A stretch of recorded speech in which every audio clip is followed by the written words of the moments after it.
Hello नमस्कार, नाथ biggest family shopping mall मध्ये तुमच्या सगळ्यांचं सहर्ष स्वागत। लेडीजला लागणारी खास अशी फुटवेअरची व्हरायटी घेऊन आलेलो आहे। त्यामध्ये तुम्हाला फ्लॅट आणि हिल्स मध्ये अगदी सुंदर सुंदर छान डिझाईन्स मध्ये अवेलेबल आहेत। क्वालिटी एकदम सुपर्ब आहे। कम्फर्टेबल असे पीस आहेत। फ्लॅट आणि हिल्स मध्ये एकदम सुंदर डिझाईन्स मध्ये तुम्हाला सॅन्डल्स व चप्पल्स अवेलेबल आहेत।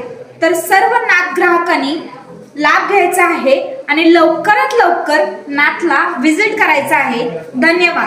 I tried so hard and got so far, but in the end it doesn't even matter. I had to fall to lose it all, but in the end it doesn't even